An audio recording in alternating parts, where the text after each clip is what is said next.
우리 평화 인사를 나누시겠습니다. 주님의 평화를 빕니다.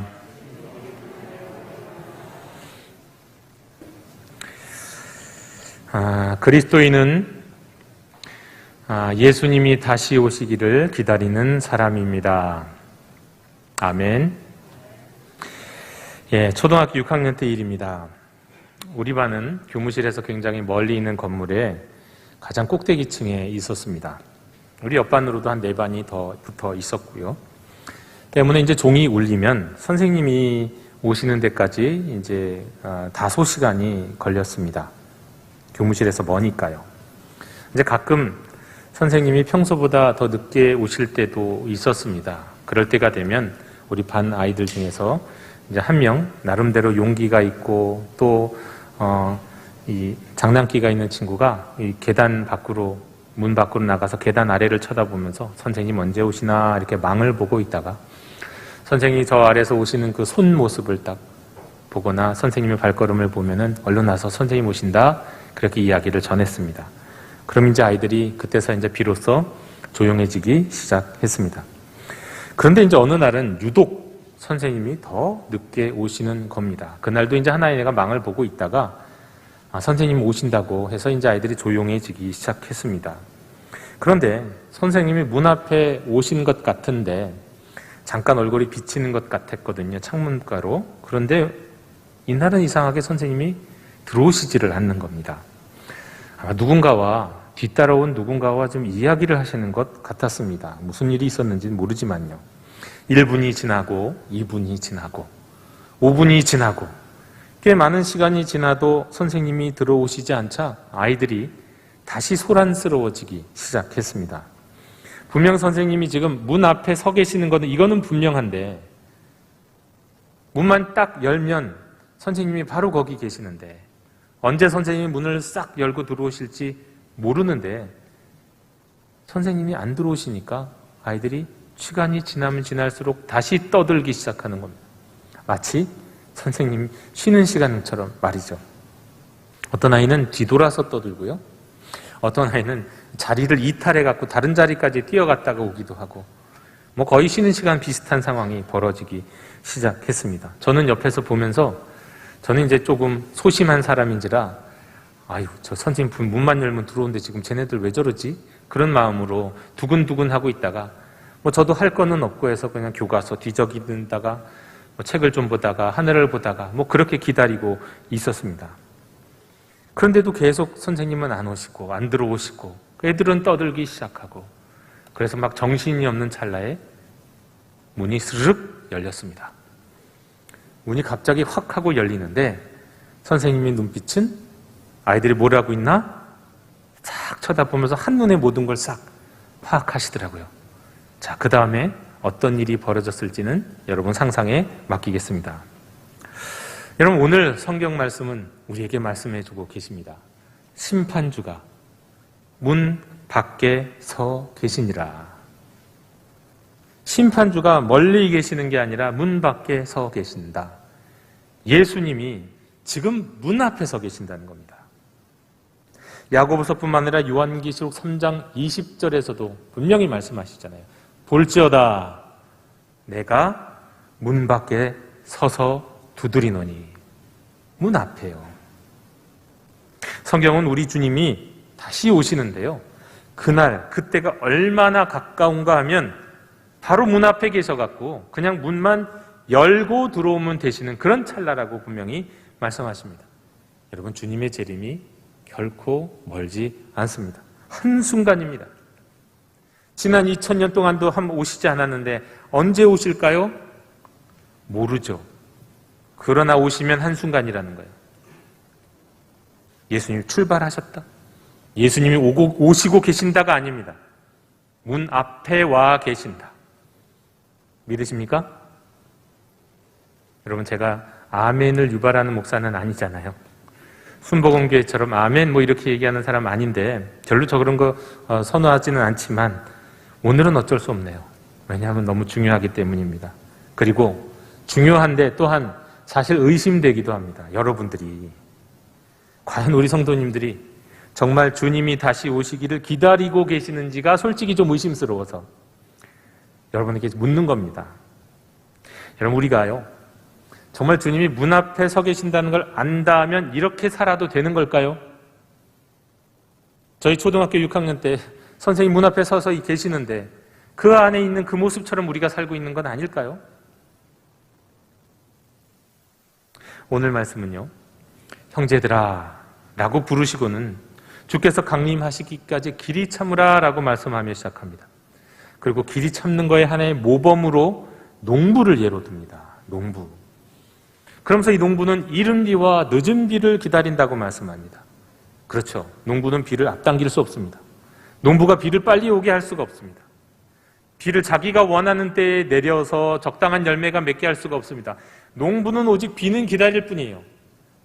나머지를 자신이 할 뿐이죠. 팔레스타인에서 특별히 이른 비라고 하는 거는요, 우리가 생각하는 거랑 좀 반대입니다. 팔레스타인은요, 가을에 심고 씨를 심고 봄에 거둬요. 거꾸로 돼 있죠. 그러다 보니까 이른 비와 늦은 비가 우리가 생각하는 거랑 다릅니다. 가을에 씨를 뿌려요. 그리고 씨가 이제 싹트기 시작하는 10월 말 11월 초에 내리는 비가 이른 비입니다. 가을 비가 이른 비예요. 그리고 3월 말 4월 초에 이제 추수하기 직전에 내리는 비가 늦은 비예요. 이건 봄비입니다. 근데 이거는 계절이 오고 그 날이 와야만 내리는 비라는 거죠. 오직 농부는 자신이 무엇을 거기다가 덧붙일 수가 없습니다. 기다릴 수밖에 없는 거죠. 주님이 오시는 날도 여러분 마찬가지인 겁니다. 기다리는 수밖에 없습니다. 우리가 무슨 선행을 해도요, 무슨 좋은 일을 한다 하더라도, 아니 무슨 어떤 원리, 기가 막힌 방법을 찾았다 해도 불가능한 겁니다. 사람들 가운데는 가끔 백투 예루살렘, 그래서 예루살렘까지 복음이 전파되면 주님이 오실 것이다, 이런 기대를 하는 사람들이 있는데 그건 우리의 바람일 뿐입니다. 아무도 그때를 알 수가 없다는 거예요. 그리고 앞당길 수도 없습니다. 그저 바라고 기도할 뿐입니다. 요한계시록 마지막 장 마지막 절 그 한 절 앞에 아멘 주 예수여 오시옵소서라고 기도하잖아요. 성경에 기원이 있잖아요. 그래도 그것도 마찬가지예요. 바람일 뿐이에요. 정말 우리는 주님이 속히 오기를 원하지만 그때와 그 시기는 우리가 기다리는 것 외에는 아무것도 더 할 수 없는 것입니다. 그런데 8절에 따르면 이렇게 참기 위해서 무엇을 해야 하고 있어야 되느냐? 마음을 굳게 하라고 말씀하십니다. 마음을 굳게 하라. 얼마 전에 미국에서 목회하는 지인 가정에서 전화 상담이 왔습니다. 이게 기도를 요청하는 거예요. 저한테 온 건 아니고요. 제 아내한테 온 건데 옆에 있다 보니까 같이 듣게 됐죠. 아이가 5명인 가정인데 그중에 넷째 아이가 좀 어렸을 때부터 자꾸 머리가 아프다는 얘기를 많이 하고 엄마 머리 아파, 그리고 자꾸 아침에 토하고 이런 일들이 있었습니다. 근데 그게 좀 심해져서 결국 병원에서 정밀 검사를 받았는데 아주 특이병이었습니다. 특이한 병이었어요. 근데 아시다시피 여러분, 미국에서는 수술비가 비싸지 않습니까? 한 재산이 날아가는 거죠. 한 재산이 날아갈 수 있죠. 이 병은 더더욱 특이한 병이라 아무 데서나 함부로 수술을 받을 수 있는 그런 병이 아니었습니다. 그런데 미국 최고의 어린이병원, 보스턴 어린이병원에서 그 수술을 해주기로 했어요. 이게 정확히 무엇인지도 알게 해줬고 진단해 줬고 그리고 그 수술을 해주기로 했고, 게다가 그 병원에서 이 다른 미국은 또 그렇더군요. 주가 다르면 보험이 다르더라고요. 근데 여하간 다 같은 공용으로 쓰는 보험이 있는지는 모르겠는데 여하간 주가 다른데도 불구하고 또 보험이 다른데도 불구하고 흑빈자 보험을 혜택을 받을 수 있도록 그 병원에서 다 해줘서 결국은 수술비도 거의 들지 않게 해줬습니다. 다 모든 과정을 보니까, 진단이 나오고 또 일정이 만들어지는 과정을 보니까 야, 이거 하나님이 특별히 역사하셨구나라는 생각이 들지 않을 수 없는 그런 내용이었습니다. 게다가 또 이 병원이 장점이 하나 있다면 이 병원은 세계에서 유일하게 그 수술을 한 번에 끝내는 병원이에요. 이게 뇌수술이라 오른쪽 뇌, 왼쪽 뇌를 2번 수술을 해야 한답니다. 서울대병원도 그렇고요. 대개 세계의 모든 병원들 이 병원 한 번에 안 돼요. 여러분, 어린이들이, 아이들이 수술을 뇌수술 2번 받는 거 이게 보통 일이겠습니까? 근데 한 번에 할 수 있다니까요. 이 모든 것들이 과정이 참 최적이라는 생각이 들었습니다. 그런데 이제 문제는 뭐였냐면 수술 일정이 너무 늦게 잡힌 겁니다. 12월 말로 잡혀 있었습니다. 너무 그러다가 이 아이가 혹시나 뇌출혈이나 뇌경색이 일어나면 어떻게 하는가. 이 병의 부작용이 그런 거거든요. 그래서 굉장히 하루라도 빨리 하고 싶어서 부모 입장에서 빨리 할 수 있는 방법이 없나 했더니 또 집이랑 가까운데 멀지 않은 곳에 또 세계적으로 유명한 의대가 있습니다. 거기에서도 그 수술을 하실 수 있다. 그렇게 얘기하는 거예요. 날짜도 좀 더 당겨줄 수 있다. 우리는 더 빨리 할 수 있다. 그런데 병원비가 어마어마하죠. 자, 이런 상황 속에서 이제 두 마음이 생기는 겁니다. 어떻게 해야 될 것인가. 그러면서 이제 기도를 요청하고 또 한편으로는 어떻게 해야 될까 하는 마음으로 이제 전화를 한 거예요. 근데 이제 제 아내랑 저는 옆에서 거들면서 그렇게 얘기한 거죠. 분명히 지금 상황이 하나님이 이 아이의 병을 진단하시고 또 수술할 수 있는 길을 이렇게 인도하셨는데 이게 웬만해서 이렇게 이런 일이 쉽게 이루어지는 것이 아닌데 딱딱딱 진행되는 걸 보면 거기 하나님이 인도하심이 있다. 당장 마음이 급하다 하더라도 일단 기다려라. 마음 흔들리지 말고. 그리고 정 그렇다고 한다면 그 병원, 보스턴에 있는 어린병원에다가 의사를 찾아가든 어떻게 하든지 간에 수술 좀 앞당겨 달라. 긴급하다고 이렇게 얘기를 해라. 요청을 해라. 근데 마침 이미 이메일을 보냈다는 겁니다. 그렇게 해달라고요. 자기 사정을 다 얘기해서. 그렇다면 하나님이 인도하신다면 인도하시면 보일 거니까 인도하심을 기다려라. 그랬더니 지난주에 연락이 왔습니다. 수술이 확 앞당겨져서 며칠 있다 수술을 받게 됐다고요. 저는 그 과정 속에서 우리가 우리 인생 가운데 경험하게 되는 수많은 어떤 마음의 흔들림들에 대해서 생각하게 됩니다. 하나님이 인도하시고 또 하나님이 약속하시는 게 보이는 길이 있거든요. 그런데 우리는 더 요행, 또 마음의 조급함, 어떤 불안함, 어떻게 보면 이게 더 나한테 이익이 될 것 같은 이런 유혹들 때문에 우리의 마음이 흔들립니다. 그럴 때 주시는 말씀이 뭐냐? 마음을 굳게 하라는 말씀인 겁니다. 마음을 굳게 하라. 확고하게 붙들어라. 자, 그런데 이런 비슷한 상황이 있는 또 다른 어떤 부부의 이야기를 들었습니다.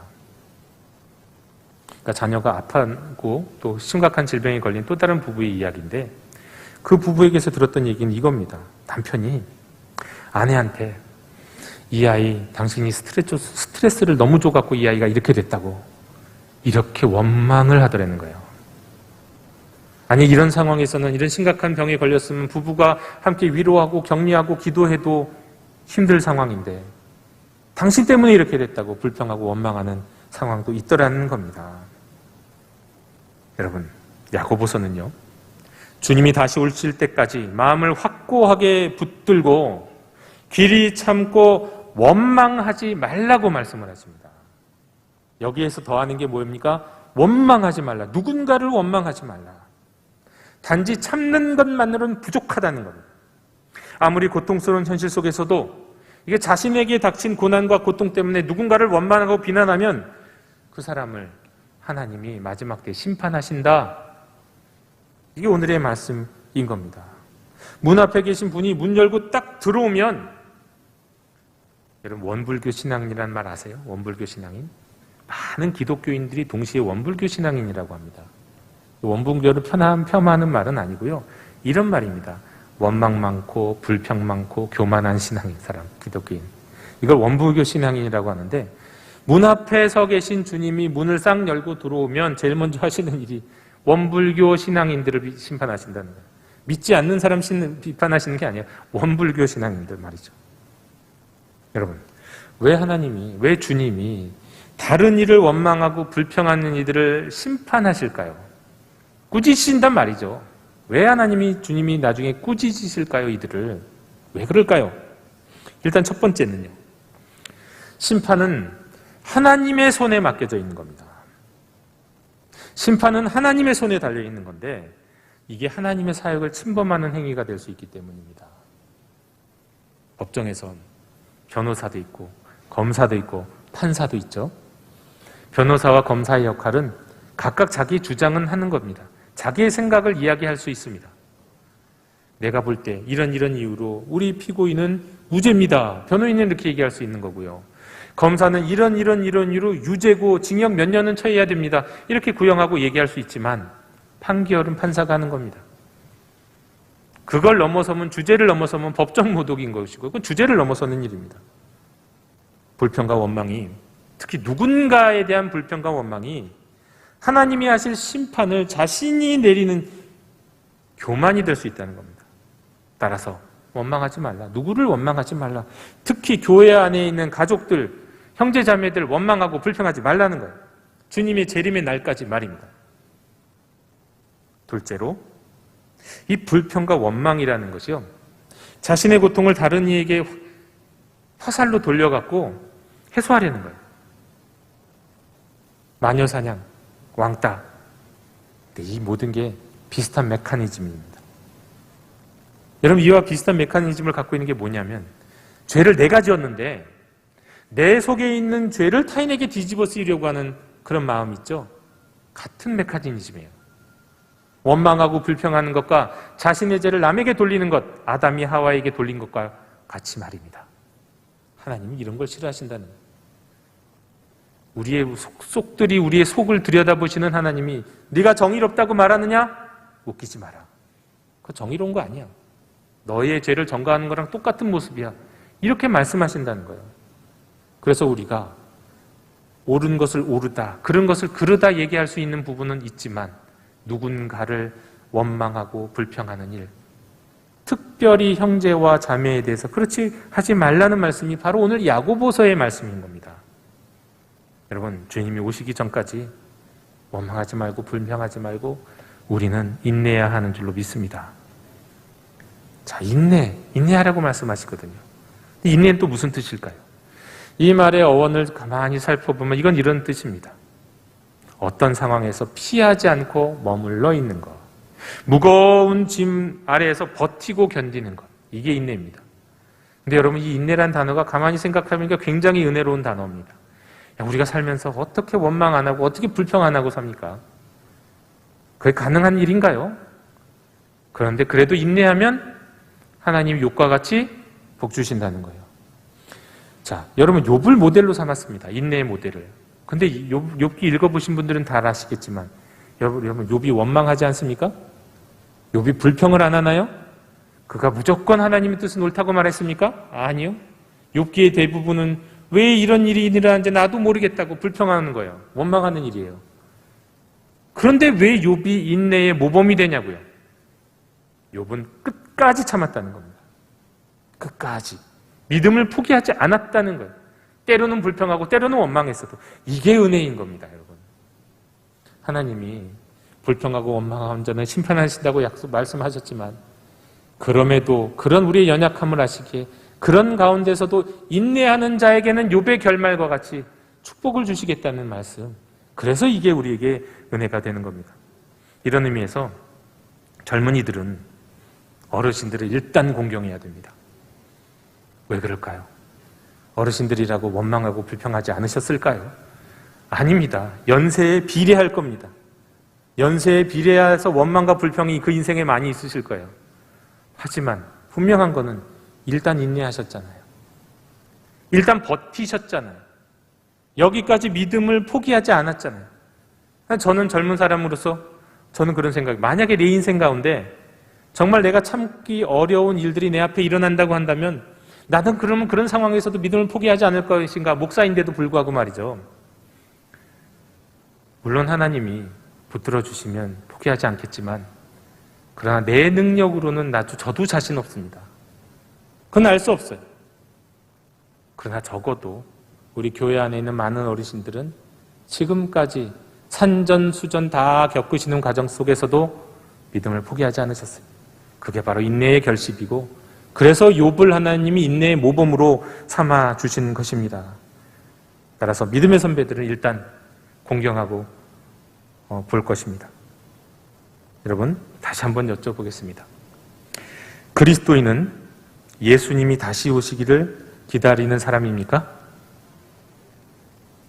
제가 아멘을 강요하지 않는 사람이라고 말씀드렸죠. 그런데 이건 너무너무 중요하고 사실 조금 의심돼 갖고 제가 질문한다고 말씀드렸죠. 다시 한번 묻겠습니다. 그리스도인은 예수님이 다시 오시기를 기다리는 사람입니까? 네. 여러분은요? 네. 우리도 혹시 그렇지 않다 할지라도 아멘 하면서 그렇게 되기를 바란다고 그렇게 다짐하면 좋겠습니다. 예수님 다시 오시길 기다리는 사람이 그리스도인의 정체성입니다. 예수 믿는다고 하면서 다시 오시기를 기다리지 않는 건 그건 그리스도인이 아닌 거예요. 그런데 다만 그냥 기다리는 사람이 아니라고 말씀했죠. 인내하면서요. 끝까지 버티기. 끝까지 버티기. 물론 중간에 불평하고 원망할 수 있습니다. 그거 하나님 앞에서 나중에 결산할 거예요. 그래도 버티면 하나님이 욥에게 주셨던 결실을 우리에게 허락하신다고 말씀하십니다. 게다가 그 주님은요, 지금 문 앞에 계세요. 저는 주님이 문 앞에 계신다는 이 말씀 들을 때마다 제가 초등학교 때 저희 선생님이 문 앞에 서서 한참을 버텼던 기다리셨던 그때를 기억합니다. 언제 문 열고 들어올지는 모릅니다. 그건 선생님 마음이죠. 그러나 그 시간이 길어진다고 그 안에서 우왕좌왕 떠들고 돌아다니던 아이들을 생각하면 그게 우리 모습 같다는 겁니다. 여러분, 불평하지 말고 원망하지 말고 인내하며 끝까지 버티시기 바랍니다. 그리고 우리 일상을 문 앞에 주님이 서 계신 것처럼 우리 일상을 살아가기를 원합니다. 선생님 문 앞에 서 계시면, 안 들어오고 계시면 그때 학생이 할 수 있는 최고의 본분은 뭡니까? 그냥 예습을 하는 거예요. 공부를 하는 거예요. 일상을 제대로 사는 겁니다. 학생으로서 일상을. 주님이 다시 오시는다고 해서 우리 모든 것을 전폐하고 사는 게 아닙니다. 일상을 충실히 살아가면서 주님이 다시 언제 오셔도 환영하며 맞을 수 있는 삶, 그것이 이 마지막 때를 살아가는, 우리 대림절기를 살아가는 우리 그리스도인들의 삶인 줄로 믿습니다. 우리 영독의 모든 성도님들이 다 이런 분들이 되시기를 간절히 원합니다. 오늘 말씀은 이렇게 말씀합니다. 인내하는 자를 복되다. 복된 인생 되시기를 주님의 이름으로 축원합니다. 기도하겠습니다. 하나님, 마지막 때 주님이 언제 오실지 알 수 없는, 정말 주님이 문 앞에 서 계시는 그러한 삶을 살아가면서 저희들이 혹시나 마음대로 내 뜻대로 살고 있지는 않은지요. 오늘 야고보서의 말씀처럼 원망과 불평 없이 인내하며 마음을 굳건히 하며 살아가는 저희들 될 수 있도록 도와주시옵소서. 주님 문 앞에 계십니다. 그렇다면 우리가 지금 해야 할 일이 무엇인지 분명해집니다. 헛된 일을 하지 않고 세상적인 것에 빠져 살지 않고 주님이 기뻐하시는 일을 묵묵히 순종하며 겸손히 행하는 저희들 되게 해 주시옵소서. 예수 그리스도 이름으로 기도드립니다. 아멘.